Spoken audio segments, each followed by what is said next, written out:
And we welcome everybody watching around the world to the Thomas and Mack Center on the campus of UNLV, Las Vegas, Nevada, for our continuing coverage of the FIBA Americas Championship 2007. This is Canada against Brazil. Canada 16th in the FIBA World Rankings and Brazil 17th in the FIBA World Rankings. And both of these teams in Group B. Yes, that is the same group as the United States of America. This is the third of 4 games being played here on day 1 of the FIBA Americas Championship 2007. And for those unfamiliar with this tournament, 2 automatic berths to the 2008 Beijing Olympic Games will go to the gold medal and silver medal winners in this tournament. Rick Kamla and Ala Abdelnaby on the call. And Ala, we've seen some great action already here today. Uruguay beating Panama in overtime. You've got Puerto Rico Mexico shocking Puerto Rico 189, and we expect more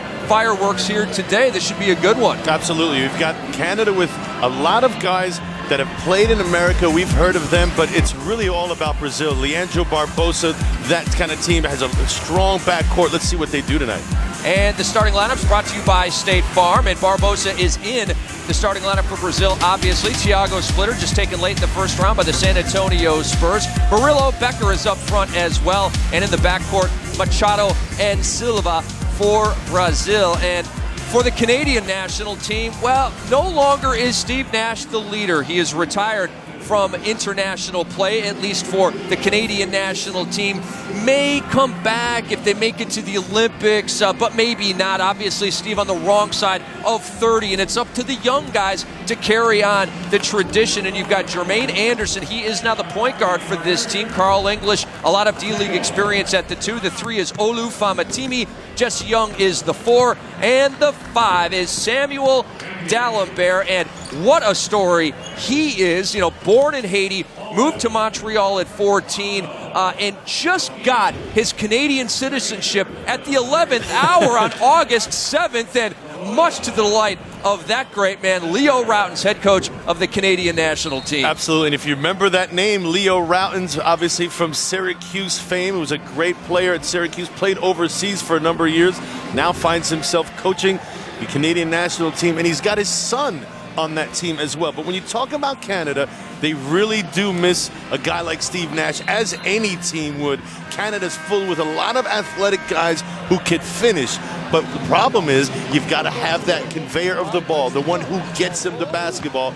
Let's see if a guy like Jermaine Anderson can fill the big shoes left by Steve Nash. And we talked about Canada being without Steve Nash. Well, Brazil will be without Anderson Varejão because of the contract status with the Cleveland Cavaliers. He's a restricted free agent. The Cavaliers have made the qualifying offer to him, but no pen to paper yet on the side of Varejão. He wants more money, obviously, than that qualifying offer, but he will not be here with the Brazilian national team. That is the bottom line. And the thing is, again, he's in a situation where right now his future is still up in the air. He wants to make sure that he doesn't go into a contract negotiating situation injured. And let's face it, sometimes things can happen out on a basketball court when you play as hard as Varejão does. You just don't want to end up with an injury, something that will have repercussions for years to come. Right now, he's got to make sure that he takes care of business and signs that deal first. But he'll be ready for Brazil when they need him next year. And what about Nene? There he is right there, the big fella. Not in the starting lineup. He'll obviously be, when you think about this program without Varejão, it's Barbosa and it's Nene. I mean, you can see Nene growing out the fro. He's looking good. He's got the body's trimmed down a little bit. A couple of years ago, the weight was up a little bit. Ended the season fantastically with the Denver Nuggets, and he should be really a horse for this Brazilian team. Well, first of all, Coach Carl is not there to make him cut his hair. That's the first thing. But what I loved about his progress last year was here's a guy, Nene, that lost about 40 pounds, Rick, during a regular season. By the end of the year, as you mentioned, playing his best basketball. Coach Carl talked about him being put on the other team's best offensive player and letting a guy like Marcus Camby roam free. That says a lot about the progress where he used to be and where he is now. This guy is a presence. Let's see what he does out on the basketball court here, because they need a lot more out of him than the Nuggets do during the regular NBA season. Let's see if he's up to the task. And you've got a couple of 8-figure bigs in terms of salaries in the NBA on this court. Not right now. Nene's on the bench. He's an 8-figure guy with the Denver Nuggets, and Samuel Dalembert is an 8-figure guy with the Philadelphia 76ers. We are ready to go. Canada against Brazil, the first game of the FIBA Americas Championship for both of these teams. Rick Campbell, Ala Abdelnaby on the call, and we are ready to go. Splitter and Dalembert will jump center. Splitter, a guy that we're used to seeing in the EuroLeague, playing for Tau Ceramica in years past. A lengthy fellow, loves to run the floor, runs the floor for a guy his size, probably better than anybody else in this tournament, and a great finisher as well. Lacking a little physical presence, if you will, to his game. But again, here's a guy, Thiago Splitter, when you talk about, he's only 22 years old, Rick. A long way to go and a lot of improvement. Long way to go for that three for Leandro Barbosa off the mark. And Machado with the rebound. Barbosa, the 6th man of the year last year in the NBA, came off the bench averaging 18 points a night. That is one heck of an accomplishment when you talk about coming off the bench and still getting your points. A lot of athletes on this Canadian national team. They can leap out of the building. They can run and gun. A very exciting team, and obviously Brazil loaded with talent. This should be a good one. And down low, that is Jesse Young drawing the foul, the starting power forward on this Canadian national team. And in speaking with Michael Malone, one of the assistants for Leo Routens here with the Canadian national team, Jesse Young's a guy that doesn't get talked about a lot, but they love his grit and the fact that he's a dirty work guy that doesn't need touches. He just goes out there, brings his hard hat, and does his work. 25 years old, Rick, a guy who played very well in the last Pan Am Games, 2007, averaged about 7 points and about 3.5 rebounds. So here's a guy who can do it for you on the offensive end, but is a presence as well, a space eater, if you will. And when you add him to a couple other guys on that team, like Samuel Dalembert, that is a pretty sure front line. I have not spoken with the head coach of Brazil. Lula is his nickname, but I'm wondering why Nene doesn't start. But obviously he will see a lot of minutes. You would figure that a player of his profile would be in the starting lineup. That was Carl English with the miss. The great Red Auerbach used to refer to John Havlicek in that same way. He said, I love to have a strong guy coming off to play against the opposing team's second team. So maybe Coach Lulu is saving Nene to play against second teams, get himself going, get the confidence there, and then I bet you, Rick, we'll see him when it comes crunch time. Well, there's no doubt about it. He's the best reserve in this tournament. Jermaine Anderson, the hit ahead to Famu Timi. Back-to-back seasons in the D-League with the Arkansas Rim Rockers, and he can rock the rim. Brazil in a passive man-to-man. Satisfied with letting you get the pass away from the basket on the perimeter. As soon as you enter the lane, the pressure gets applied. And Dalembert, I was told about his practice habits in speaking with Coach Malone. He said that, some guys may come in and have this star aura about them. We talked about the 8-figure salary and, a tremendous shot blocker and a real solid NBA player. He does whatever is asked of him, no complaints, and he'll give you even more than that in practice, and they're the shot block on Thiago Splitter. He's got great timing there. 1 6'11" guy going up against another. You see him get the best of that exchange right there. Remember Tommy Amaker coached him at Seton Hall, my former teammate at Duke. When he was a freshman there, I got a chance to work out with a guy, with Samuel Dalembert. Real raw back then. You can see his athletic ability, but now his game has become more refined. He's been able to pick his spots when he's aggressive and yet still let the game come to him at times. Really starting to use the head on his shoulders. He's a much better ball player. You see him right there getting the rebound in traffic. Brazil ice cold early on. Dalembert played his first competitive basketball as a sophomore in high school in Montreal. This guy has not been balling for very long. No, again, Montreal isn't known for its basketball hotspot, but he was late to the game. But his athletic ability is something you can't teach. We talked a little bit earlier about him being raw. Well, now all of a sudden he's got a lot more arsenal than he had before, especially on the offensive end of the floor. Tough layup right there over outstretched Dalembert. Murillo with that bucket. 24-year-old center, 6'10", ties the game at 2. It's a Brazilian tradition for all their athletes, and it's starting with soccer players, to be named or have one name as a nickname. A lot of them, even Leandro Barbosa is referred to in Brazil as Leandrinho, which shows you that, hey, the nickname, it's a fad that has caught on in all sports, not just soccer. I mean, you've got Marcelinho, Nizanho, Murilo, Marcelinho. It's fantastic. I love these names of these Brazilian players. The suffix INHO means little. So you're little Leandro, you're little Anderson, or whatever the name may be. When they add that INHO, like Ronaldinho in soccer, it just means little Ronaldinho, sort of like Thomas and Tommy in our American culture. But Nene is just Nene. There's no little, there's no Inyo with Nene. Well, Nene translated means baby, so I don't know if you want to get that much smaller or younger than that. And how ironic is that nickname as Machado misses that shot. Brazil didn't get the start time of this game, apparently. They are foggy here in the first quarter. But still down just 2. Here's Famatimi. Tough Spin shot. move, fade away, no dice, and D'Alembert over the top there, just being aggressive. Not a bad foul early, but if, again, you got to keep an eye on your fouls. You pick your spots. Coaches love to see the aggressiveness, but remember, in international play, you only get 5 fouls, unlike the NBA where you're allowed an extra foul.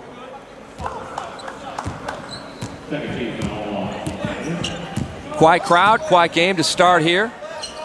Both teams right now on the defensive end very, very satisfied with just sitting back and letting the offense run its course. Barbosa, his first bucket of the game, ties it at 4. And you think about his play at the 2006 World Championship last year in Japan.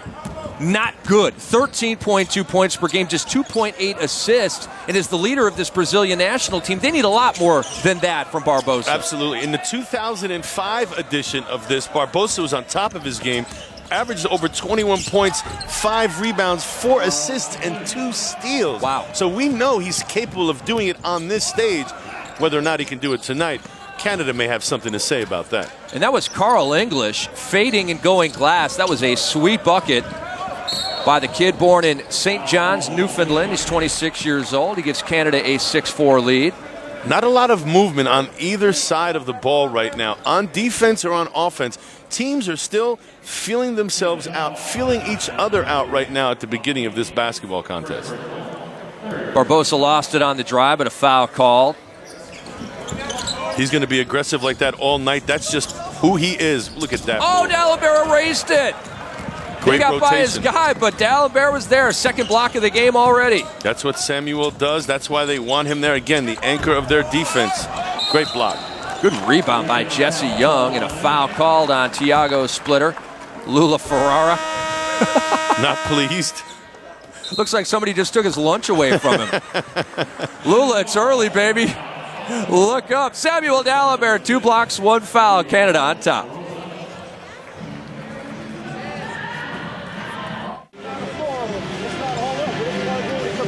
Samuel D'Alembert, with Steve Nash retired from the Canadian national team, he is now the leader of this program and comes off a nice season with the Philadelphia 76ers. He was drafted 26th overall back in 2001 by the Sixers, and just 2 years at Seton Hall. I mean, this guy is on the fast track, as we just said. Didn't start playing competitive ball until his sophomore year of high school, 2 years in college, first-round draft pick, now an 8-figure guy, 2 blocks a game. It's really amazing how far he's come in such a short amount of time. You're absolutely right, Rick. And the thing I love about him is wherever he's been, he's gotten an opportunity to play and has made the most of it by improving and learning every step of the way. That's a lot of credit to the man as an individual and the fact that he's got passion for the game that he loves. Barbosa ahead of the pack, answers that bucket by Carl English, 8-6 Canada. We'll see a lot of that. Leandro being the first guy down the floor. Barbosa jets on the end of his feet. What does Nash call him? A one-man fast break? He doesn't even need moves. I love that. Just try to beat him to the basket. Doesn't even need any triple threat moves whatsoever facing the basket. Just get it and go, Leandro. All of these teams played, as you know, in the Marchand Cup in San Juan, Puerto Rico, not too long ago, in sort of a tune-up for this tournament, and so they're very familiar with one another as Barbosa scores again, tying it at 8. And they went into that championship game, Brazil having to beat Canada by 11 points with the way the point system worked out, that was what was needed for them as far as a margin of victory. Well, they beat them by 13 to wind up winning the Marchand Cup. So pretty impressive to know you have to get something done by a certain amount of points and going out there and achieving it. Very impressive performance by them. D'Alembert turns it over, indecisive with that offensive move. And some good news that I can report to you and everybody else from Las Vegas. Carlos Delfino injured his knee that he had surgery on a couple of years ago at the Marchand Cup. And there was some trepidation whether or not he would play. Now, Argentina does not play on Wednesday, day one of the tournament. They're going to play on Thursday, and their first matchup is going to be against Uruguay as Brazil hits from downtown. A long three right there, 11-8 Brazil. But I talked to Carlos out there in Vegas. He said, it's no big deal. I'm going to play in that first game, and that's just fantastic news for both the Raptors and the Argentine national team. Absolutely, too. Here's a guy we talk about sometimes when you're playing for your national team, bad things can happen. Injuries do occur. It's just part of the game.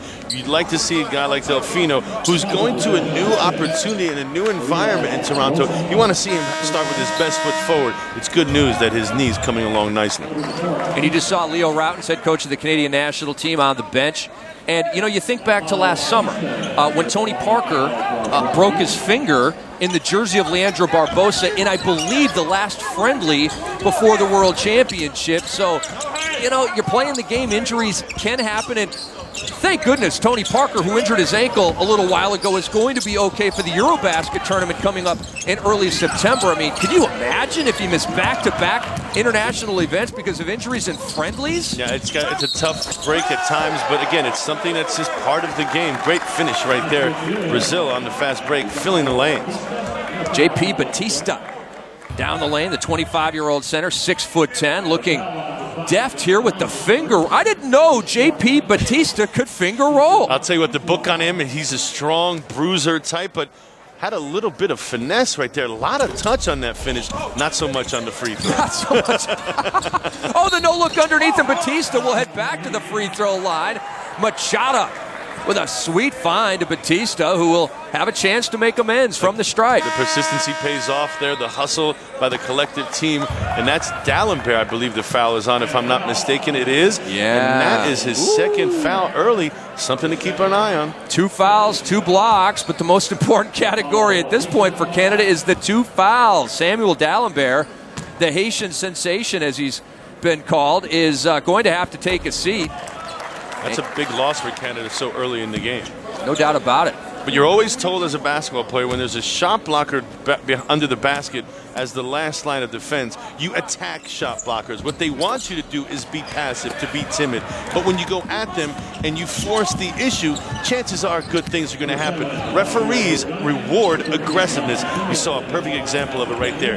Taking it to the big fella.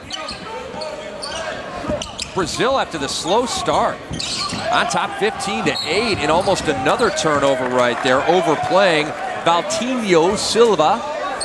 And already they've made an adjustment. That was not the passive defense we saw at the top of this match. Now all of a sudden Brazil's playing passing lanes, getting their hands out there. Hey, there are coaches out there who chart deflections. Right now, Brazil's got a few on their side. Jermaine Anderson had 2.5 seconds on the shot clock and just hoisted that one up. Barbosa. Oh, and it's tapped in right there by Thiago Splitter, and the lead has swelled to 17-8 Brazil. Interesting story about Thiago Splitter. When he plays for Tau Ceramica, he wears the number 21. Well, now he's been drafted by the Spurs, but there's a certain 21 already there. They asked him whether or not he thought Tim Duncan would give up his number. He chuckled a tad. That number is going to go down in the Hall of Fame. San Antonio 21, TD, Tim Duncan. That number's going to the Raptors with George Gervin and I believe Johnny Moore. That's right. Maybe Artis Gilmore. The A-Train is one of them as well. You're absolutely right. In the AT&T Center down in San Antonio. Special K has to be up there, doesn't he, Keenan? I would think so. Larry Keenan, I don't know if he is. I'm just stabbing at that, but... You're making me think now. We'll have to put our best people on it and find out. There are people scurrying, Google searching as we speak. JP Batista back at the free throw line, and If you're wondering, where do I know that name, J.P. Batista? Well, his last 2 college seasons were with Gonzaga, and he was WCC All-Tournament team both of those years, and obviously went to the tournament, the NCAA tourney in both of those years, and Gonzaga made runs both times. Second leading scorer on that Gonzaga team, behind a guy a lot of our viewers may have heard of, one Adam Morrison, who plays for the Charlotte Bobcats right now. So he's got a lot of experience playing American basketball, NCAA tournament, and at the highest levels. Let's face it, I believe you and we got a chance to see last year Duke play against Gonzaga. Gonzaga is one of these elite programs right now. You come out of there, you're battle tested. No doubt about it. I believe your Dukies won that game at the Garden. Thanks for bringing that up. I brought it up for a reason. Thanks for finishing it for me there. We are one heck of a team. Are you sure about that? How far did Duke go in the tournament last year? Oh, you have to bring that up now. I still haven't been able to go to Buffalo. That's the site of where we lost. Here's English trying to make something happen. And the offensive rebound is put back up and in. And that was Vlad Kuljanin. And that's what he does. He's a big body, throws it around, very aggressive. He knows his role isn't a guy who's going to get the ball and have to be a go-to player. He plays off of other guys and, again, sees his opportunities by cleaning the boards. Jermaine Anderson. Out to English. Closed well. English still with it. Nice little handoff, and Kuljanin traveled with the basketball. Canada gives it up, down 11. Just seems like Canada is out of sync right now. Not very aggressive. They're looking for someone else to take charge. And right now, that someone else in the past used to be Steve Nash. You can tell that there's something missing, and a lot of it has to do with they're missing the best conveyor of the basketball that there probably is in the world right now. Here is Barbosa, teammates with Steve Nash with the Phoenix Suns.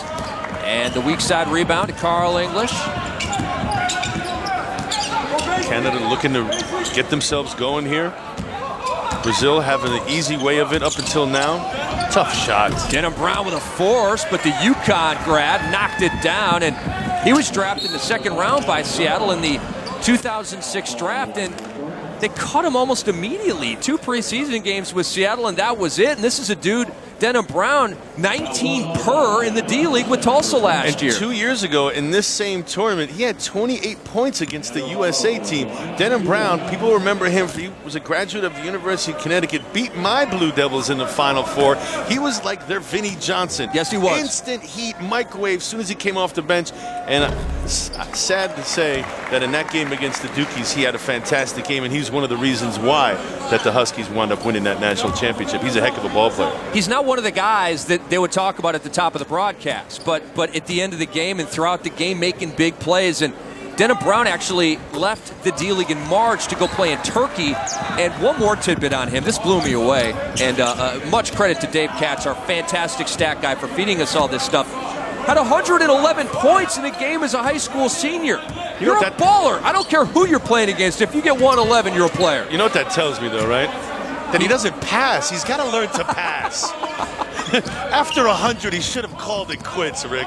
That's just greedy. You match Wilt, and then you got to stop shooting, exactly. right? Exactly. Stop being greedy. 100 and plus. Why? Closing seconds of the first quarter, and Thiago Splitter ends it with a flourish and a major jam. 25-12, Brazil over Canada. So Brazil, foggy, sleepy, completely out of it early in the first, and now they're up 13 at the end of the quarter. And you see Splitter here. We talk about his days at Tau Ceramica. That is the strength of his game. Changing ends better than probably any big you'll see in this tournament.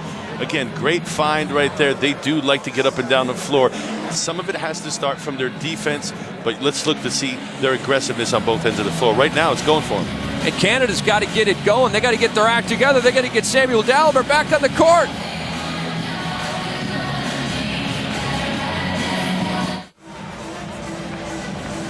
Leandrino Barbosa, 24-year-old, born in Sao Paulo, Brazil.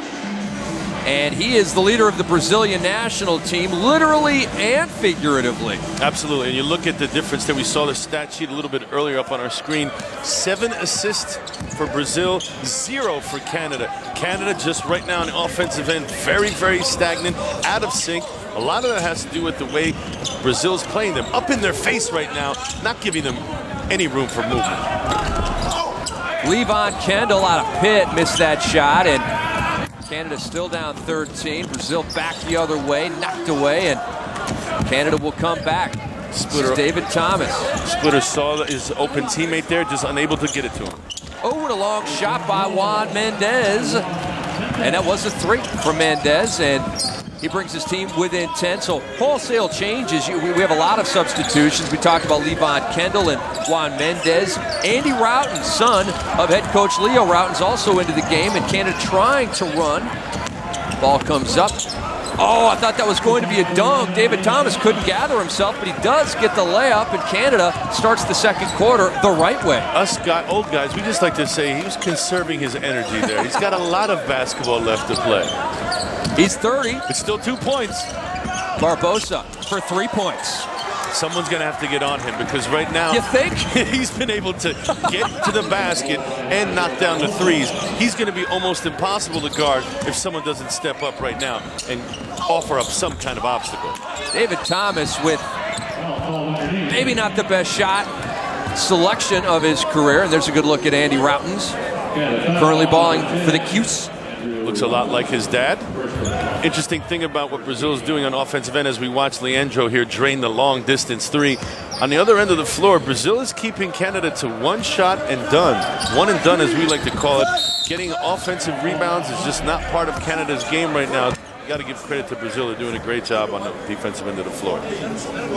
You know what, though? On the previous 3 by Barbosa, Roughton went under the screen.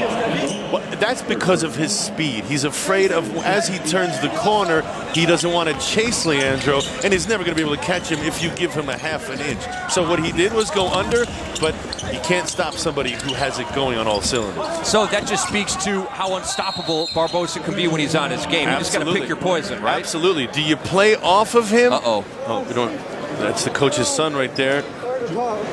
He said he heard it pop. That's not a good sign. Oh, Andy Roughton is down and writhing in pain. This does not look good. You hate to see this. You can see him planting his left foot right there. And the knee's just not supposed to bend that way. Unfortunate for him and his team. I overheard him say he heard it pop, and that can only mean one thing. A ligament, and you just hate to see something like that. We don't want to speculate out there. We don't know for sure, but it doesn't look good. Andy Roughton's in much pain as he is helped to the locker room by members of the staff of this Canadian team, and he's not putting any weight on it. That does not look good, and our heart goes out to Andy, and obviously, he's going to have an MRI. All we can do right now is cross our fingers and hope that it comes back negative. Yeah, and here's a guy who, in the 2007 Pan Am Games 6 weeks ago, had a average 13.4 points per game, 3 assists, and 1.2 steals. So they're going to miss a lot by his absence. Let's see what they can do as far as having other teammates step up and fill the void. And he led his team in all 3 of those categories. And, the big picture is his career with Syracuse. And he has 2 years left with the Orangemen. And there is his father, Leo, who obviously is going to be coaching with a heavy heart and a preoccupied brain for the rest of this one. Right now his attention has got to be divided a little bit. I mean, bottom line, that's your son in the locker room right there. And you can talk all you want about the task at hand, and I'm sure he's focused on that because of his other players out there that he feels responsible for. But when your blood's in there, suffering with a little bit of pain, you got to imagine that Leo's also thinking about that as well. So look to see how he handles the rest of this game as well. He's got to be thinking about his son a little bit, and who can blame him? 12 minutes into the game, Nene right there with a steal attempt, and he's called for the foul. And he's wearing the chagrin, and so am I, frankly, because I wanted to see the big fella go Shaquille O'Neal style, coast to coast for the jam. Do you think he would have dunked it? I think he would have dunked it. David Thomas took the easy way out. I think Nene would have flushed it down. What I'm impressed with is look at his foot movement right there. He bailed him out by reaching, but his foot movement has improved so much from even earlier on when he started up in October for the Denver Nuggets. That loss of weight has really helped his game tremendously. Barbosa Almost an and one, draws the foul, and I can safely say I have never been in that position in my entire life. And you know what? When you think about Nene in the Denver Nuggets, Kenyon Martin, brought over, I think, on a max contract, at the very least, mega money. $13 million a year. And he's coming back, obviously, from his second microfracture surgery. Let's just say that Kenyon Martin's ready to go, which he says he's going to be for training camp. Even if that's the case, I think Nene keeps that starting job that he held down last year, and he was just fantastic. March, April, and in the playoffs for the Nuggets. And they, if you remember, Rick, they went 10-1 in April, the Denver Nuggets did, and a lot of it had to do with his improvement out on the floor. Again, you would think with losing Kenyon Martin that there would have been a big gap there, but Nene stepped up more than admirably and played fantastic basketball. And I think a lot of that, his play, has to do with the fact that the Nuggets may also entertain the fact that they want to get rid of Marcus Camby, because this guy is a guy for the future. I say this with all due respect, Alex. I love you. I don't agree with it. I heard the reports that people were coming after Camby, and that I never heard that Denver was shopping Camby, but they're not trading Marcus Camby. He has a reasonable contract. He's still, what is he, 31, 32, still has a lot of tread on the tire. And he's the defensive player of the year. There's no pogo stick in the NBA like Marcus Camby. They are not trading Camby. It never made sense to me at the beginning when I first heard those rumors. I thought they had to be crazy. But again, you know how these things get started. The rumor mill is always spinning. I just can't imagine Marcus Camby having another address, especially when you consider not only is he loved on the court, but that Denver community has taken him with open arms. He has become such a philanthropist in Denver off the court.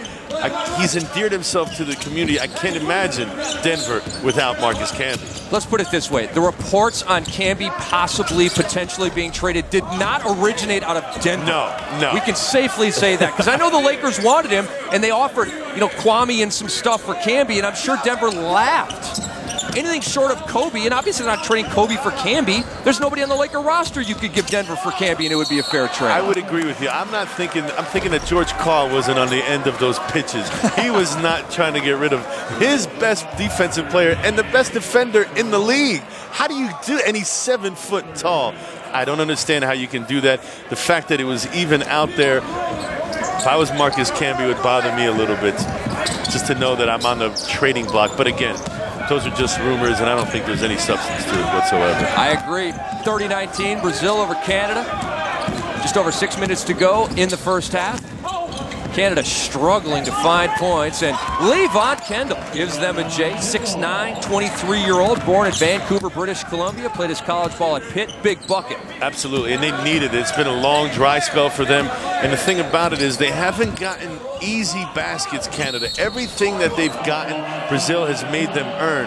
That can simply not go on if Canada has a chance of winning this game. You've got to get some easy buckets in transition. And Canada helping out Brazil with that foul. They finally got a miss from Barbosa, but then fouled him. Again, fouling on a three-point shot. And that was after the attempt, too, Ala. It's enough to contest the shot. Coach K, my old college coach, told us these were the numbers. 48% average shooting when a shot's uncontested. When you put a hand up, Rick, it drops to 38%. Now, that's not blocking it. That's just simply putting a hand up. Guys should be satisfied if they're in good position to just put a hand up on a three-point shooter. How often do you see a three-point shot get blocked? Very rarely. So what you do is play the percentages, get a hand up, and hope for the best. A guy like Leandro Barbosa, with his lack of height going up against a big, that should be a tough shot with a guy contesting a hand in his face. And he had two guys on him, and he missed the shot. And Mendez, with the late close, committed the foul. And thus far, 1 out of 2 for Barbosa, and he is working on an awesome first half here, on his way to a 20-point first half. Those kind of fouls give coaches gray hairs, Rick. And there is Leo, and not too many gray hairs up there. Not sure if he colors it or what the deal is, but Leo is a young-looking dude at his age, and not sure what that age is, but Leo's a nice guy. Obviously, analyst for the Raptors, yes. Works with Chuck Swirsky up there on their broadcast, doing a great job, and head coach of the Canadian national team, and that pass off the hands of J.P. Batista, out of bounds, and Canada will get it back down 11. Just didn't look like he was ready for that pass. The golden rule, if you're big, as a guard penetrates, you got to have your hands up at all time. If you don't, guards are just going to stop passing you the ball. Alex Garcia into the game for Leandrino Barbosa. Garcia has NBA experience, 2003 to 2005 with the Spurs and the Hornets. Not much experience, but can say he played NBA basketball. Great rebound right there. Splitter using all of his length right there and gets the ball out quick. What I love about Brazil is see how they pass the ball up the floor. The passing is reminds me of reminiscent of the old Boston Celtics. The ball can make it up the floor a lot quicker than men running. Machado missed that three for Brazil. Back the other way, Canada misses their three attempt, and the foul is called on Canada. Nene drew that foul on David Thomas. Canada showing some life, at least a little fire in their belly, if you will. Right now, up until it seems like they've been able to just take whatever comes to them, and they have not been the aggressor all night. Let's see if that changes. But as Bill Walton, our good friend, would say and remind, do not mistake activity for achievement. Brazil by 11. We step aside.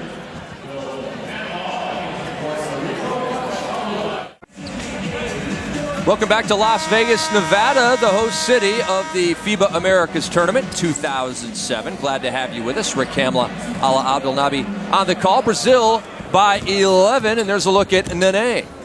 Nene, a guy who, again, we talk about how important he's been to the Denver Nuggets. Here's a guy that right now has an opportunity to really take over the game on the inside using his width. Rick, I got to step back a little bit here. You did quote Bill Walton right there. I'd love to tell you the origin of that quote because I don't want to give Bill Walton too much credit. The bottom line is that was from the great Wizard of Westwood, John Wooden, and he's got a whole bunch of them. For instance, be quick but not in a hurry. So let's not give the big redhead all the credit in the world, even though no one loves Bill Walton more than I. So Bill Walton and Juan Mendez, a la a football player, flipping over and slamming down to the hardwood. But I saw this dude face-to-face in Vegas. He is built to last, Juan Mendez. I wonder if they gave him the first down on that play. He's a powerful guy, there's no doubt about it. Tumbling over Thiago Splitter right there, but Canada gets it back. And as brutally as they have played here in the first half, they're not dead, they're just down 11. They have to be a little bit aggressive here. And what's shocking me about them, look to see how much motion they have on the offensive end. Look at their guys right now, standing still, really not involved, not a lot of passing, not a lot of cutting. Guys just filling 5 different spots out there. That's just simply not going to cut it, even though they get a great move there over a Nene defending. That was a great basket right there. Great post move with a little baby hook from the baseline. And Juan Mendez, who fouled Barbosa on that 3 attempt, and a very mysterious defensive play. Really nice hook shot right there. Took the contact, and he has a chance to make amends with a 3-point play of his own. And that's a great one dribble drop step. Takes him middle. Then he sends him back baseline with a nice soft touch. That is a big-time pro move right there. And help me out here. There had to be a foul away from the ball. Splitter is at the line. No free throw forthcoming for Juan Mendez. I believe it was a foul on the rebound right there. Splitter got himself underneath in good position, and someone went over the back, but he's giving back these points here. Misses 2 easy ones. Let's see if Canada can capitalize on this break. Just keep your eye on their offense. Very, very stagnant offense. I know they're trying to space the floor, but there's absolutely no movement whatsoever.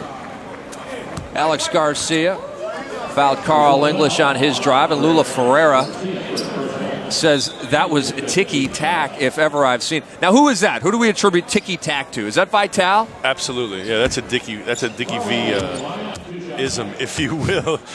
What you're doing to Canada right now, by being stagnant on the offensive end of the floor, you're not pushing Brazil at all. You're allowing them to rest on the defensive end of the floor. No movement, no cutters. We all know as a ball player out on the basketball floor, if you're on defense, the easy guy to cover is the guy that doesn't move.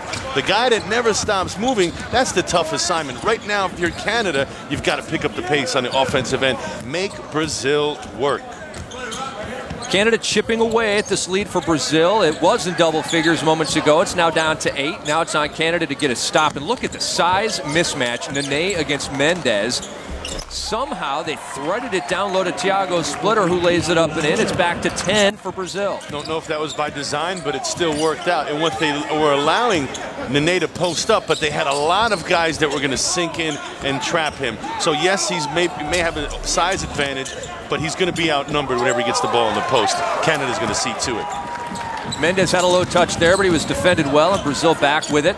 And it looks like Samuel D'Alembert, it's the John Chaney rule. You get 2 fouls in a 5 foul limit type of game and not playing the rest of the first half. And that is a sweet knockaway by Jermaine Anderson. Back comes Canada. Active hands right there pays off. And you got to remember something. As far as Samuel D'Alembert, we talked about how new he is to this team. You see the jump shot there from the foul line.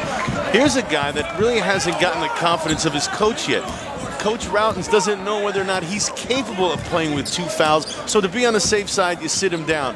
But as he learns more about this man, as a player, and his temperament out there on the floor, he may put him in later on in those situations, but right now, just not quite sure what he's going to get out of it. That's a great point, because Routens is a new coach of this program, and D'Alembert a brand new player of this program, and Mendes completes. And that's what Canada's missing. Again, we can talk about the absence of Steve Nash, and they don't get a lot of easy breaks, but you saw their defense lend itself, turn into all of a sudden an easy basket on the other end of the floor. They got to get a lot more of that if they want to stay in this game.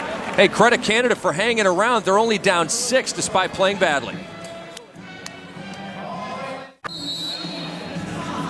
And we're back in Las Vegas, Nevada. It is the 2007 FIBA Americas Championship. 2 Olympic berths are on the line here. If you win gold and silver in this tournament, you're going to Beijing.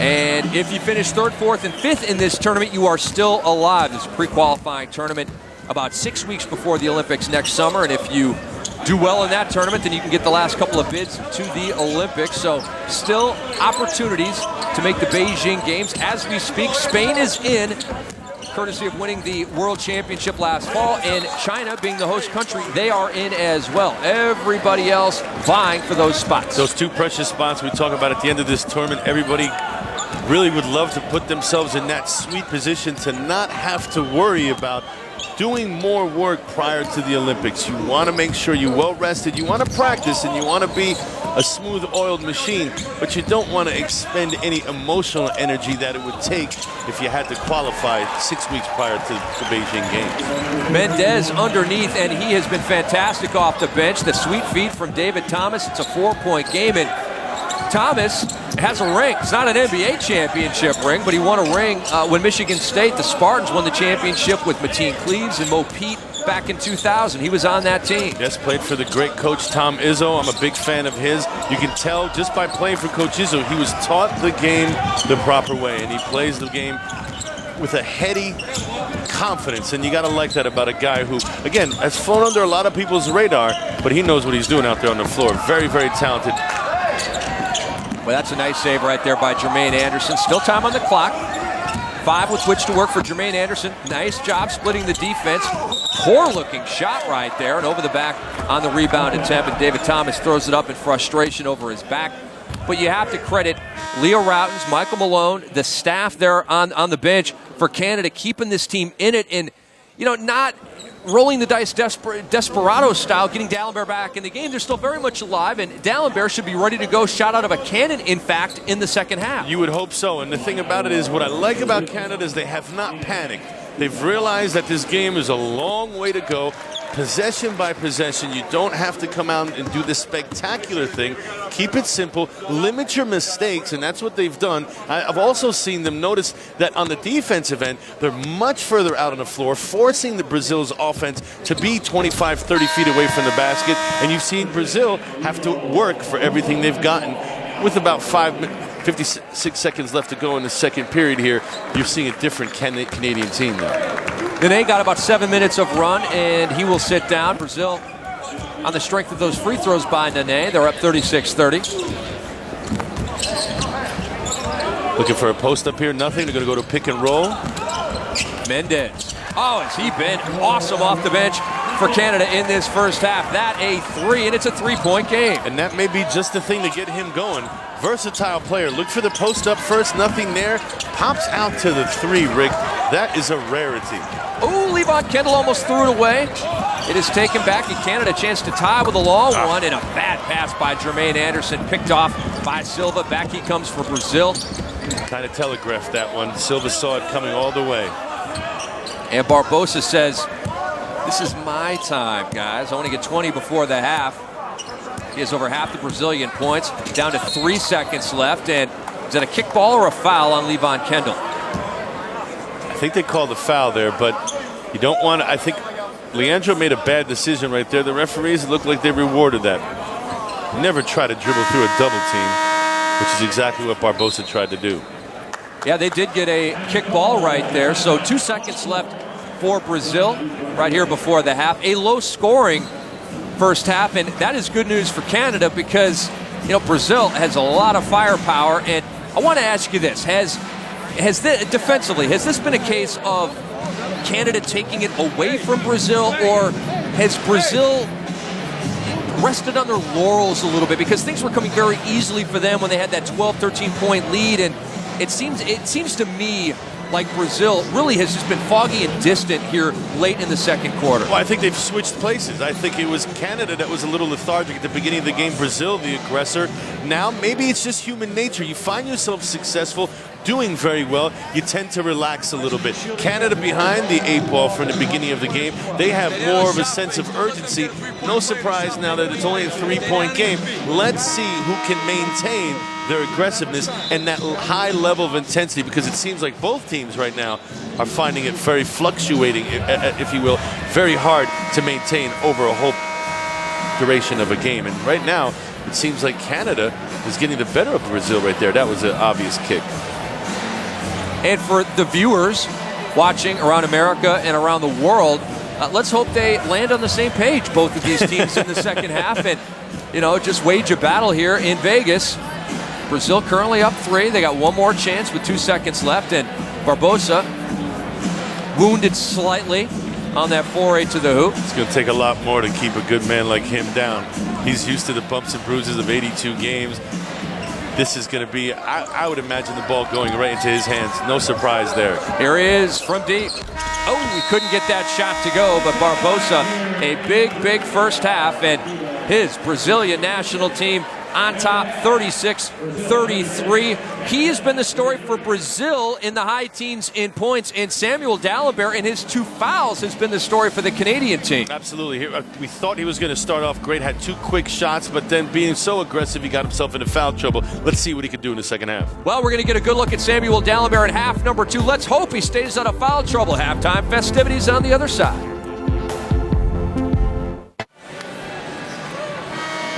We are ready for the second half. Brazil 36, Canada 33. In the bad news for the Canadian national team, Dalembert with 2 fouls. The really bad news for the Canadian national team, this injury right here to Andy Routen's son of head coach Leo Routen's, and it is the left knee. The word from Las Vegas is that he will not return to this basketball game.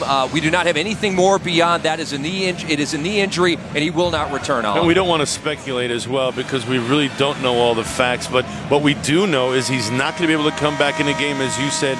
Huge loss for Coach Routen's, and it's also got to be deflating as well, because not only is he one of the guys that leads you on the court, but he's one of the most well-liked guys out there as well. Really does make everybody else around him better. Let's see if Canada can bounce back from this huge loss. Rick Campbell, Ala Abdelnaby on the call. Happy to have you with us. And the second half is off and running with a missed perimeter shot by Alex Garcia. Now that's a great way to start this second half. You hold them to 1 shot, you come down, you hopefully are methodical in your offense and get the best shot possible. To no avail. Was that the best shot possible? I don't believe it was. Again, you don't need 3s at this point in the game. If it's a wide open 3 that's given to you, so be it. But if you can get something inside, why not start off there with the higher percentage shot? So important is the first couple minutes of each period, and you want to make sure that you put your best foot forward. Not quite sure that long distance 3 from the corner was the right way to go about it. And it was a quick shot too. It didn't look like a rhythm shot. He wasn't necessarily wide open, but Carl English is a nice player, and he is a scorer for this team. Here is Dalembert. Well, we call that a heat check. So he was trying to see whether or not he was hot. Jury's in. He's not. But a heat check out of the locker room? Hey, that was a nice pass right there. Almost an and one for Jesse Young. But he will go to the free throw line for a pair and a chance to make this a one-point game. The foul on that man, Thiago Splitter. Again, he's got a size advantage over Splitter, smart enough to use it. Sees a great cut right there off of the double team. Runs into a guy that really has no answers for him. Let's see if he can convert these 2 free throws short on the first. Jesse Young, born in Peterborough, Ontario. 4 years at George Mason. Pretty good numbers there in his career. 9 points, 6 rebounds, and spent the last 3 seasons in Spain with DKV Juventud. And played very well in the Pan Am games. Averaged 7 points, 3.5 rebounds in the 2007 Pan Am games. So here's a guy, we know what he's capable of. He just has to give it to you night in and night out. And let's face it, you're going up against a very athletic Brazilian team. Athleticism sometimes may get the best of you. Let's see what happens with the outcome tonight. Barbosa picks up where he left off in the first half with a bucket and a 4-point lead for Brazil. Is it me, or he just makes it look so easy? The good ones do, or the great ones do. I can't call Barbosa great yet. He may become that, but he is at least good and making it look very, very easy. The feathery touch. When are you going to call him great? I'm waiting. He's not great yet. No, he's not great, and I agree with you. Steve Nash is great. Barbosa is not great. It's about your body of work, and his body of work is still a progress. He's still progressing, I should say, in that manner. Right now, he's not where I think he's even capable of being, but wow, is he pretty talented with all the skills you'd ever want in a basketball player. If he were on a bad team and he got shots whenever he wanted, he's a 25-point-per-game guy, right? Yes, and I think his field goal percentage would go down because he wouldn't have a guy like Steve Nash as well. Let's face it, Steve Nash, I'd like to call him Gerbers because he spoon-feeds you like a baby. Here is J.P. Batista. Oh, the nice shot over D'Alembert. And was D'Alembert unaggressive right there because of the foul? I think he was to a certain extent. Again, you want to be out there on the floor, but what good are you if you're out there playing no defense? Now, I don't think he'll do a lot of that throughout the course of the second half, but maybe a little gun-shy here at the beginning of the second half. Didn't want to pick up his third this early in the third, but it's an 8-point deficit for Canada right now. That finger roll wouldn't go. D'Alembert was there for the board, and I think he drew the foul, and he did. Alex Garcia holding up his hand. And that's what I'd like to see from D'Alembert. If you're going to be a little hesitant on the defensive end, he looked like he contested. It was a good move by J.B. Batista there. Young fella out of Gonzaga. Nice move, good drop step. And he had to shoot it a little bit higher over the outstretched arms of D'Alembert. Great finish right there. But D'Alembert can be very effective on the other end of the floor. Sort of like a lot of young guys, how they feel your way through. They want shots. Well, if you have the right mentality, a big like him can go get it off the glass. And you get a lot of offensive rebounds, and it lends itself to getting fouls on the defenders as well. So you can really benefit your team by not even having any plays called for it. Jesse Young called on the foul. It was a moving screen, and they're very lax in how they call moving screens in FIBA competition, but Not like the NBA, is it? No, it's not like the NBA with the foul calls or the moving screens. A lot of differences, a lot of subtle differences, and Jesse Young, another foul there over the back. Or actually, I take that back. That violation goes against Brazil. Canada gets it back. Now, I thought Young was the one who did the reaching, but apparently the referees, that's a good call right there on the moving screen. But I thought it was Young who did the reaching on the other end, and apparently it was the Brazilian player, Nene. So back to Canada, the ball goes. Well, help me out with this. So Young scoops it up and misses badly right there. Was it that Young was too physical on that moving screen right there? In other words, if you don't kind of knock your guy and be ultra physical with your guy, you can move and be late on that moving screen and not get the call? The rule is when you're setting a screen on someone with their back to you, the defender has his back to you, you have to give him one step because you don't want to clobber the guy, take his head off. You have to give him one step to be able to evade the screen. If you press up on him such as he did on that play, giving him no option to go anywhere, that's an easy call by the official. Canada down 8. 6.5 to go in the third quarter, and they are ice cold here in the third. Going about it the wrong way. Too many outside shots, right? Exactly. Again, these are lower percentage shots. You're already down.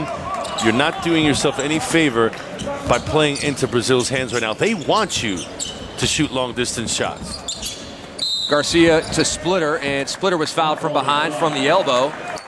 And let's see if that was a shooting foul, Ala. I looked like it was on a pass, but he saw Batiste underneath the basket wide open there. JB Batiste had an opportunity, but the foul came prior to the pass. Let's see what the refs call.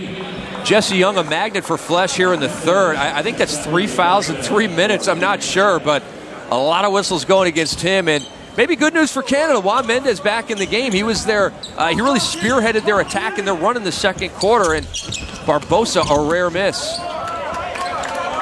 Well, he certainly does not waste any of his fouls, Jesse Young.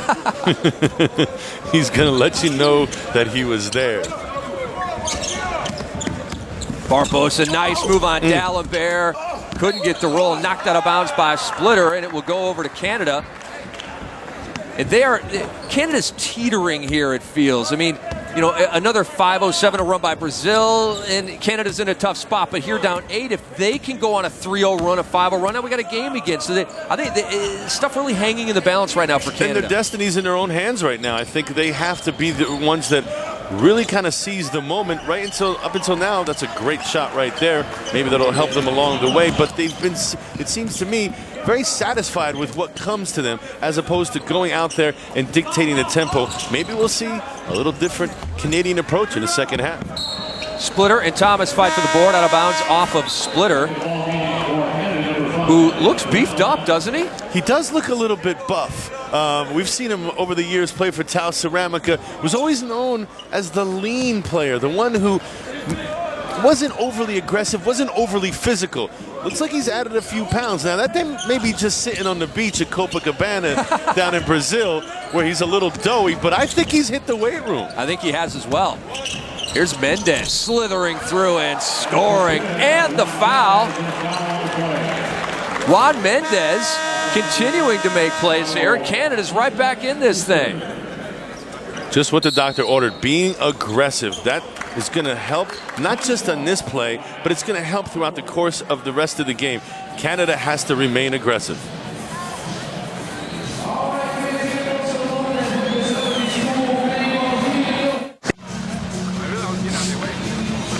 Leandro Barbosa and Brazil, they come into this tournament 17th in the FIBA World Rankings. Canada, their opponent here today, 16th in the FIBA World Rankings. And both of these teams are in Group B. They are also in that group with the United States of America, Venezuela, and the U.S. Virgin Islands. And as we resume action, Juan Mendez at the free throw line, trying to complete a three-point play. And I've got a very cool stat on Mendez.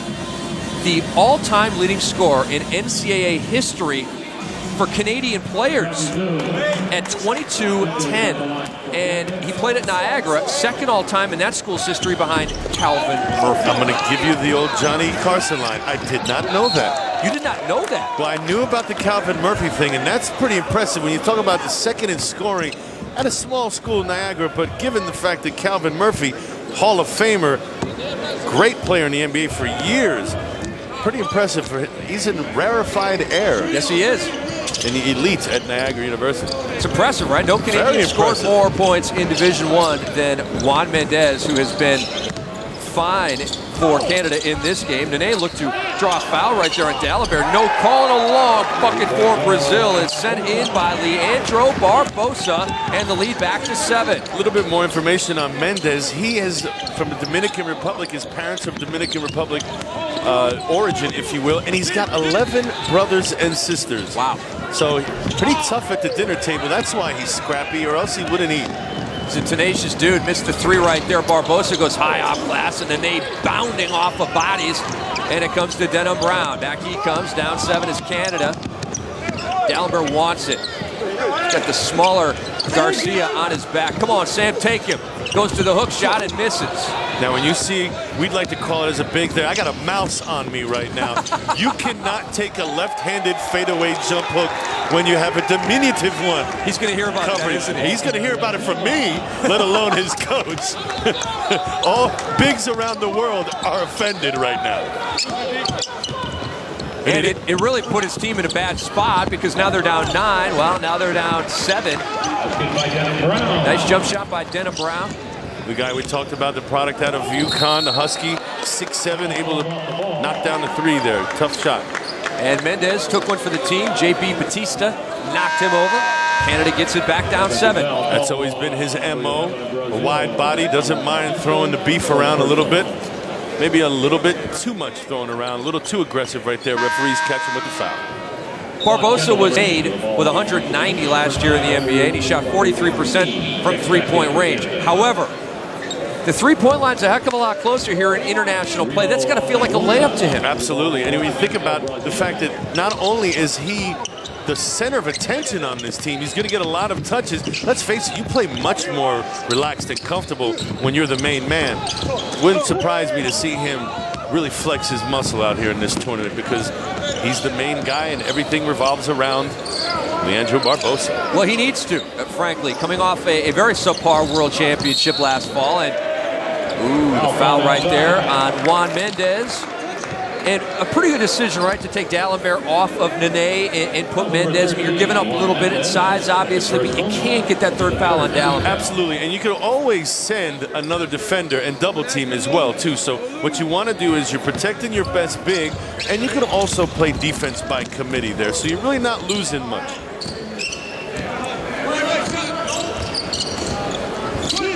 Brazil moving the ball around. Tough shot. From the corner, Alex Garcia nailing it. The lead is back to 10 for Brazil. Now, people in Brazil, when the scouting report is out on Garcia, they like to refer to him as an earlier version because he's older than Leandro Barbosa, but bigger and stronger. So he's a big, strong guard. Pretty heady words right there, and one heck of a compliment. Dennis Brown drives, cannot score. Nene knocked it away. Oh, knocked away from behind. Olu Famatimi thought he had a layup. Brazil said, no. Here's Barbosa for 3. Well, that's a big miss from the Canadian perspective, but they get the rebound. Can they control? Yes, they can. Canada can simply not allow Brazil to get second and third chance opportunities. It makes you play defense for longer periods of time. It's just going to make you tired. Levon Kendall right there getting used and abused by Nene, but Kendall draws the foul. Are we going to give out Oscars? Because I believe that there was an Oscar in store for their supporting role, of course. Well, I mean, I'm hearing you on the Oscar, but watch this. Yeah, you're right. I thought there was a little more upper body contact. That's exactly my point right there, Rick. If you lead with the lower part of your body, no foul. That's how you establish and hold position. If there's a shoulder or an arm thrown into it, then I'm all for that. That's an advantage gained by an illegal move. But Nene using that posterior in a proper fashion. And Olu Famatimi got hacked in the act, and he will go to the free throw line. Kind of surprised from Famatimi. I expected a lot more of him coming into this game, into this tournament. I know he's one of these guys that has a lot of ability. They depend on him to really bring it. A guy who played for the Arkansas Rim Rockers, played for Coach Nolan Richardson at the University of Arkansas, 2 years there. Here's an interesting fact about him. He had tied Kobe's all-time record of scoring at the ABCD All-Star game. Kobe's record was 40. Famatimi had 40 as well. But he fell on hard times when he had a knee injury, his ACL. He's never been the same player. But wow, how much potential and ability does this young fella have? Nene with the up fake, and he was fouled hard, and he does not want Mendez coming over to say, my bad, and are you okay? Nene fired up and wants none of the sportsmanship offered up by Juan Mendez. He's probably telling him, I've already twisted my braids. There's no need to twist them anymore. He took a major shot to the skull right there. And Mendez saying, hey, man, I'm just playing help D. Watch this. Watch his head snap. Ooh. Twice. You don't have to like the foul, but that was clean basketball right there. You pump fake and someone goes up in the air, you got to expect the contact. Mendez will not back down. I mean, there was no confrontation there, but Mendez is a tough dude. And obviously, Nene is just look at the bod. And, Nene's kind of like, you can say my bad, but don't be touching my hair. I've worked hard to get my due looking like this. I'm not sure. My teammate. Don't touch me on the head. It's more like a don't, not a do. Getting bad hair advice in Brazil. Oh, misses the free throw there. Well, if you're wondering about the names, Mabiner Rodney Hilario was the name before he changed it in the summer of '03. And yes, he had it legally changed. It is Nene. Like we said, it means baby. He is anything but. Barbosa. Great pass. Oh, that's a nice finish right there. Barbosa set it up baseline style. Head up on the penetration. You gotta love, he sees the defense converge. We talked about it earlier, how Canada was stagnant. Brazil right there with a great cut to the basket. Easy finish right there. Leandro Barbosa did all the work. Murillo with the payoff. Under 10 on the shot clock. Here's Levon Kendall. He can hit that shot in his sleep, and he does. Elbow extended. That is true in an 8-point deficit now for Canada. Again, he saw an opening at the elbow there, flashed to it. His teammates did a good job of getting him the basketball. And you mentioned, Rick, that's his game. That little mid-range jump shot. Under 20 seconds to go here in the third. Canada needs a stop. Brazil wants to get it back to double digits. Here is Silva. Off to Murillo. Nene underneath, working against Mendez. That would have been an and one. You heard the slap on the arm. Nene brutalized here late in the third. The foul on Levon Kendall, and Nene back to the free throw line. He's really having his way with the Canadian players right now. I mean, he's gotten to the point where he's loose and lathered, and he's starting to throw his body around. And quite honestly, there really isn't anybody. I'm not quite sure there's a lot of people in the world that can contain him when he gets going like that, but I certainly don't see any resistance offered up by the Canadian front line. And a good stroke by Nene. Big, strong, and with a soft touch. What more can you ask for from this young fella? And what I enjoy about him is he's got a passion for the game, and he wants to get better. He has steadily improved his game every year that he's been in the NBA. You talk to Coach George Karl, he does nothing but rave about the guy. And why wouldn't you? Nene is turning into a heck of an NBA basketball player, and he has been big, literally and figuratively, for the Brazilian national team in this basketball game, led by Splitter, that man, Barbosa, and Nene. Brazil, after 3 quarters, has a 54-44 lead. They led by 3 at the half. They're a +7 in the third. We've got the fourth quarter coming up. Can Canada get back in it? Stay tuned and find out.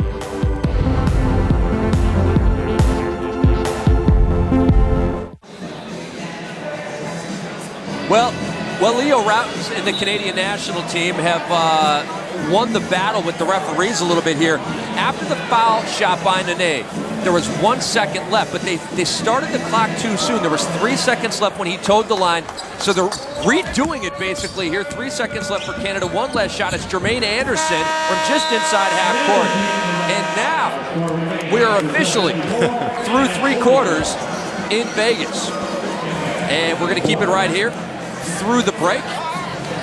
So through 3, it is Brazil on top 54-44. It's a little clock malfunction right there. I guess, you know, things happen. No harm, you know, no foul in that situation. And, you know, Brazil obviously thinking that way right now. Had Jermaine Anderson hit that shot and Canada goes into the huddle with a lot of momentum, you know, different story, but it remains a 10-point lead for the Brazilian national team. And you can see in the third, really it's been the first and the third solid for Brazil. The second was solid for Canada. So based on that pattern, you would think that Canada would play better than Brazil in the fourth, but, you know. Well, they have nobody in foul trouble, so let's see what happens. Can Canada come back, resurrect the good play that they had in the second period? That's up. It's going to be something that we're going to have to keep our eye on. But right now, it seems like the way things are going, as far as Brazil's concerned, they're aggressive on both ends of the floor. They're getting the kind of shots that they drew up on their offensive scheme when the coach would tell them, we need to get the ball into our strengths. Our strengths are guys like, obviously, Barbosa, Thiago, Splitter, and Nene has really awoke in the third period and become a presence inside. Not that kind of presence. But he does have presence. He does have presence. But he does have presence. I don't know his name, but that dude has presence. Now, the three-point shooting, we've seen a lot of yuck in this game. 2 of 14 from Canada, 5 of 17 from Brazil, and I think we saw Garcia hit a 3, but it seems like Barbosa has just about every 3 for Brazil in this game. It has been all about Brazil's and Barbosa from the perimeter. He's obviously one of the guys that can knock them down. Let's not forget Andy Routens going out early For Canada, he would have been that guy who drills the consistent threes.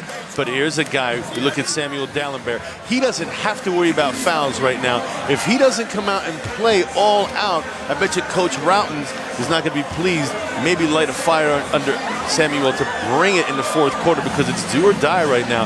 And they're still in this basketball game. But you got to make sure that you keep Brazil, limit them to just one shot down the floor. If you let them have second and third opportunities, you find yourself in the hole, and Brazil right now can really milk the clock every time down the floor.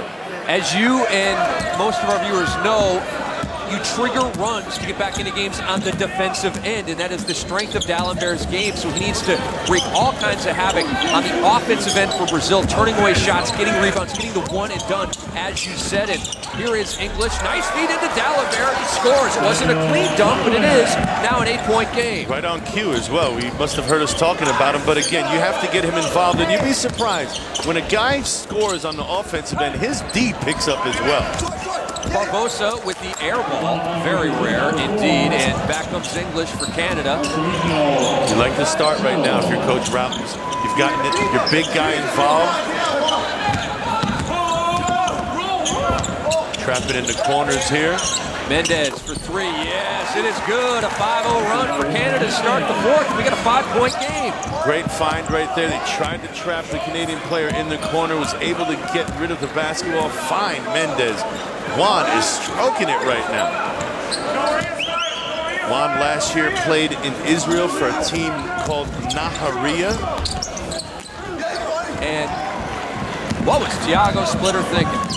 I mean, he's not Tony Parker. That was Thiago Splitter trying a teardrop runner wrong-footed in the lane. Thiago, that is not your game. Coaches would tell you you're allowed one crazy shot per tournament. Look at this. Carl English again with the setup to D'Alembert. This time it was a clean flush, and it's a 7-0 run for Canada. And it's no surprise, certainly doesn't surprise me, that they've gone inside out first. We talked a little bit earlier about Canada being down in the third quarter, coming right out of the locker room, shooting quick threes.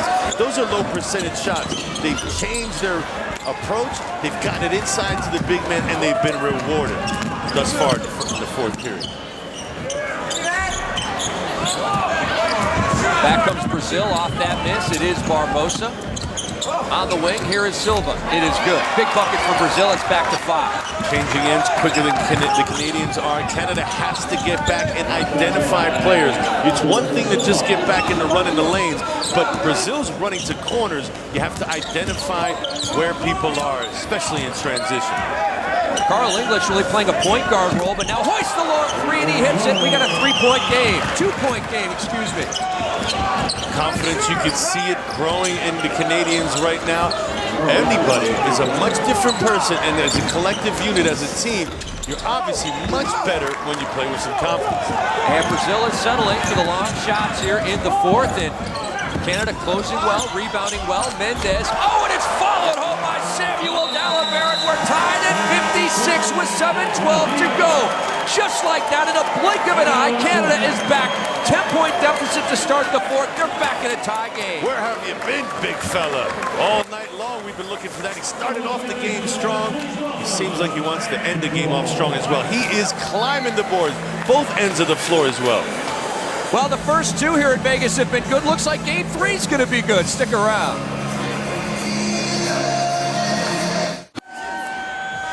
Samuel D'Alembert shackled in foul trouble the first 3 quarters. Not the fourth. He's been an entirely different player. Ferocious, in fact, Olive. Very aggressive on both ends of the floor. His presence has definitely been felt. You see him right here climbing the boards. That is all about timing, and the big fella, when it comes to his game, has impeccable timing. His strengths are shot blocking and rebounding, and that's all about timing. And for a guy who really hasn't played the game a long time, you can tell those are just instinctive things that are already inside of him, makes him the player that he is. They're going to need a lot more of that. Now that the game is tied, every possession counts. How about that? Big to big. The nade to Splitter for the jam, and Brazil back up 2. Now that's D'Alembert's position right there on the back of that 2-3 zone. He cannot allow anybody to sink in behind him. Got caught napping there a little bit. looking to feature D'Alembert now. He's got Splitter on him. D'Alembert drives. He was knocked off his spot by Splitter. No call. Mendez had it knocked away by Nene and a steal. It's a 3-on-1. Splitter gets it back and scores. But an offensive foul. They wave it off. The difference between basketball that we're accustomed to, NBA basketball and FIBA basketball, is at times they do not have the same kind of approach or the same outlook on the charge. He was clearly deep under the basket right there. Maybe that wouldn't have been a call in the NBA, but FIBA rules going the other way. But, you know, I understand the restricted area, but if you just take that out of the equation, he was in position, and that wasn't a charge. He was in position. In my opinion, a little too deep. But he was planted for sure, and that's why I think referee, he's feeling it now. Oh! Are you kidding me? I didn't even know he had that in his game. I didn't either. Confidence? I don't know if Mo Cheeks knew he had that in his game. I hope he doesn't expect him to have it all the time. Hey, maybe it's something. Maybe we just talked about Splitter with the runner, and he missed it. I ripped him, and he just hit a runner. To prove us wrong. I didn't know Splitter had that in his game. Apparently he does. Guys are flexing out there, feeling good about themselves. And David Thomas from the top of the key knocks it down, and we're tied at 60. What a heck of a pace that we're playing the game at now. This has certainly not been the pace we've been accustomed to all game long. It's been tit for tat, but a slow pace now. All engines are running. Their RPMs are at 9,000 right now. Game's picked it up a little bit. It's been fantastic to watch. And one, Nene slithering through the defense. Usually, you know, he can just roll right over you. That time he split the D deftly, and he's heading to the line for an and one. I mean, to continue your point, 36-33 at the half. That's a gross halftime score, but now they are balling. They are on the same page here in the fourth. And you know what? You could say maybe a little bit it was just a matter of them kind of working their way through the kinks and the stiffness, or maybe just a lot of time practicing and not a lot of time playing games. It seems like now both teams are relishing being out on the floor and having to go up against an opposing team. A lot like that first preseason game in the NFL where they're tired of banging each other for a month, and they finally get to hit somebody else, and it takes a little while to get in the flow. And that is an offensive foul. Carl English pounds into Nene, who took the contact, took the foul, and it's going the other way. Now, I wonder, can he really knock a guy like Nene down? Or did Nene see that coming and just to sell a little bit more? It was definitely a charge. Just not quite sure English is coming with the weight that's needed to knock down a guy like Nene. That was the cherry on top of the sundae. The sundae was already delicious. He just had to throw the cherry on top. The movie's set. Where's the popcorn? That's a great rebound by D'Alembert. Gets it up to English. English against Nene, and Nene hacks English this time, and Carl, not Alex, will head to the free throw line. And you can see Nene there in pursuit, trying to get his steps down. But as we talked about earlier, if you go strong to the basket, referees will reward the effort. That's a good contest right there by Nene, and Alex did it again. Carl English took a shot to the face from Nene, and he will feel that. But Carl English he's a gamer, frankly, and obviously he's towed the line, just hit that first free throw, so no worse for the wear. No, absolutely not. And here's a guy, last year he played in Croatia, so he's used to playing in hostile environments. This is a walk in the park for him. He also had a fantastic 2005 FIBA Championship of the Americas where he averaged 18 points and 5.3 rebounds. Happened to lead his team in both of those categories in that 2005 tournament. So we know he's capable of bringing it on this stage. Whether or not he does it tonight and throughout the rest of the tournament remains to be seen. And at the Marchand Cup in San Juan, Puerto Rico, just a couple of weeks ago, he lit up Carlos Delfino for 30. He's a talented guy, and what I love about him is his ticker. He's got the competitive nature, and he's got a lot of heart.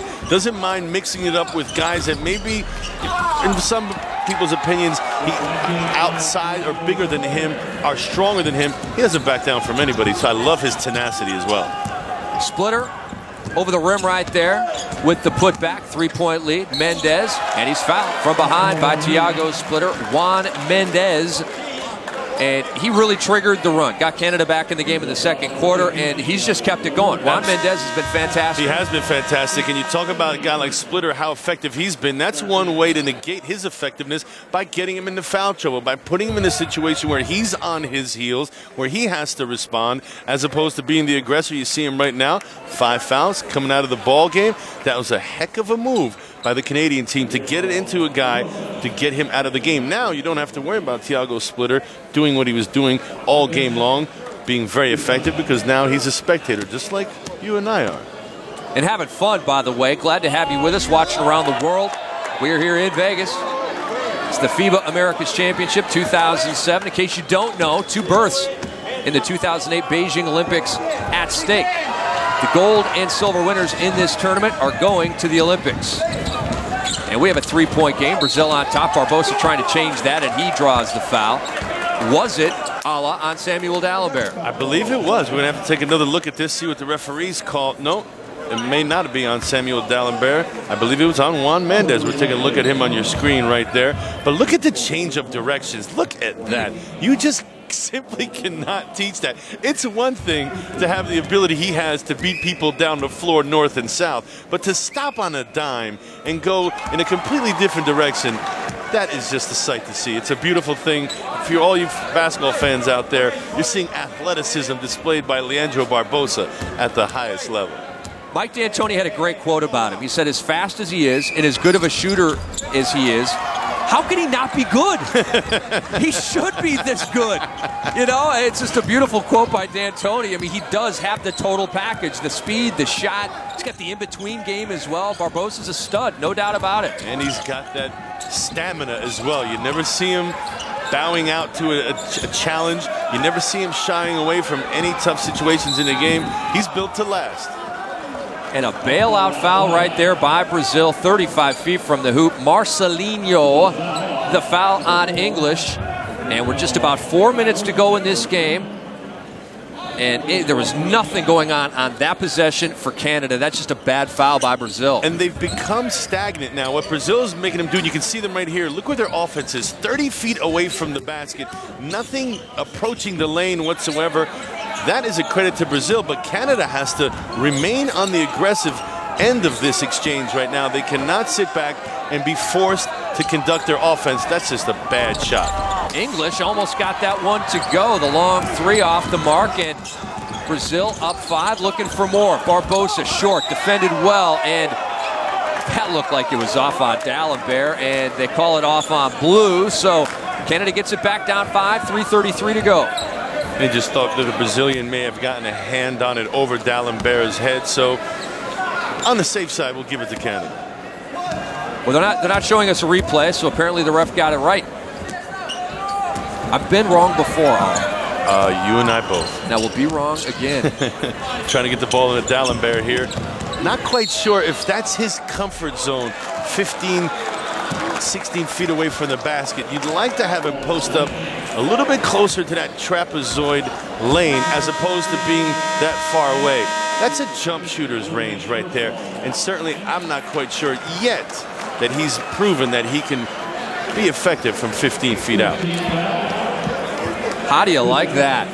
Splitter moments ago picked up number 5 and had to sit down. Now a huge development. Nene is gone. His 5th foul. Batista in, and Canada is down 5, and they don't have a great free throw shooter at the line, but you gotta like where they're at without Splitter and Nene in the game for Brazil. And what they've done, as opposed to the first half, is they've made a concerted effort to go inside.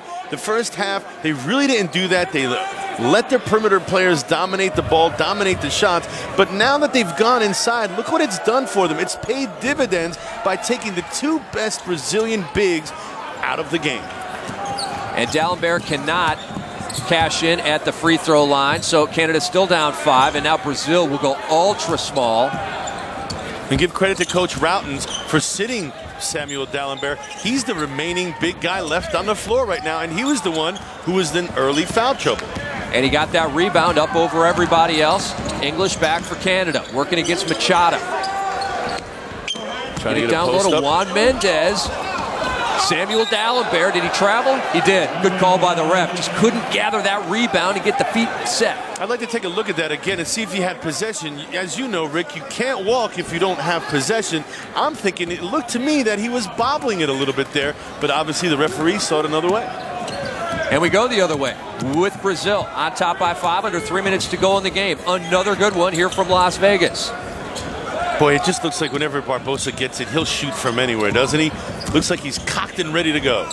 That one a little bit short, but he got the roll. And a 7-point lead for Brazil. Without their two bigs, still a healthy lead right here. 2:20 to go in the game. One of my former teammates, Sherman Douglas from Syracuse fame, used to call that shot by Barbosa the giant killer.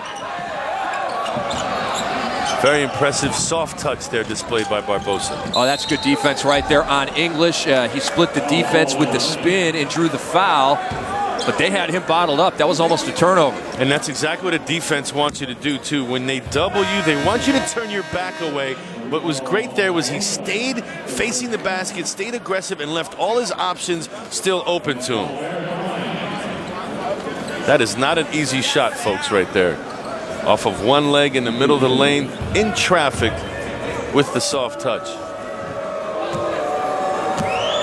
Another guy who just doesn't look like he's breathing that hard, Rick. And D'Alembert at the line got the roll with that one. No, he could play a doubleheader. Let's play two. All those years of probably playing beach soccer teaches you a lot on the beaches of Copacabana and Ipanema down there in Brazil, because he is from Sao Paulo.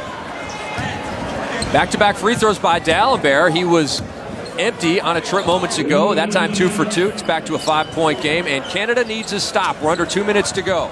Little geography, Sao Paulo, about an hour and a half away flight-wise by plane from Rio de Janeiro, where those beaches are that I mentioned a little earlier.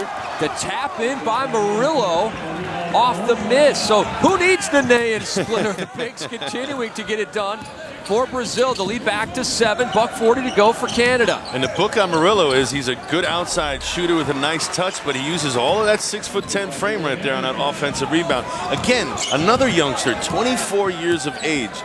Got a lot of upside. Overplaying was Mendez. Jermaine Anderson finally hit a shot moments ago, bringing Canada back within 5. Under 10 on the shot clock for Brazil. This is Machado, veteran of the Brazilian national team, and a bad pass. Oh, but it comes right to Murillo when he is fouled by Samuel D'Alembert, and Murillo will go to the line. That's just bad luck there if you're Canada and Coach Leo Routins. I thought you were very aggressive. You're playing really, really good defense, and then at the end to have the defense fall apart by bad luck, let's face it. Just didn't go their way on that exchange if you're Canada. Brazil at the line, up 5 when we return.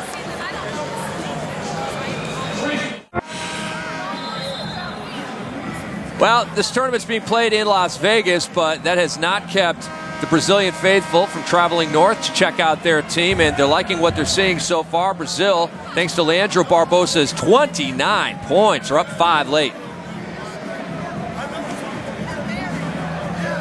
Really has kind of taken over the game, has been assertive all night long. Canada made a little bit of a run there at the beginning of the fourth quarter, but it's really been all about Brazil and their effectiveness on both ends of the floor. And it's a lot easier to get through a game when you've got a guy like that, Leandro Barbosa, leading the way. 29 points, not shooting the best percentage, but still having a very effective game. Murillo tapped it in moments ago. A huge bucket for Brazil and a very big free throw. Gives them a 6-point advantage with 1:15 to go. Murillo's another guy, played very well in the 2007 Pan Am Games. 15 and 7, 15 points, 7 boards. Almost lost it right there in Canada. That was almost your ball game. Exactly. They turned that one over. They need a bucket in the worst way, Ala. They go into Samuel D'Alembert, picked up his 4th foul moments ago, working against Batista, into the corner for English. Bobbled it out of bounds. Oh, no. That was token pressure. That was not overwhelming pressure. A lack of concentration there by English. Now we're under a minute to go. Canada desperate for a stop. And Brazil will just milk that clock. You're in no rush right now. Early shot by Machado, and the rebound comes to Mendez, and he is hacked by Barbosa. A horrible sequence for Brazil. where do I start? First, you didn't need to shoot that quickly. Second of all, you didn't need a three. And third, you certainly do not foul after the rebound has been acquired. So 3 mistakes, the trifecta, if you will. And Brazil right now really has to pick it up and make sure that their concentration level does not fluctuate until that clock says 0. Mendez with a big miss from the Canadian perspective. Short on that one, didn't even really give it a chance. His team's still down 6. Mendez hits the second 5-point game, 43 seconds left. You foul here if you're Canada? You got to think about fouling right now if you're Canada, because if you're Brazil, you're going to take every second off of this shot clock possible. Canada right now sitting back and allowing Brazil to do whatever it wants. Not quite sure this is the move. I'd love to know what Coach Routins is thinking about right now. Well, you don't foul now. 5 on the shot clock. You play it out. Barbosa, pull-up shot, off the mark. Oh, and the rebound comes to Murillo, making all the little plays here late in the 4th. Now you have to foul. Still not fouling.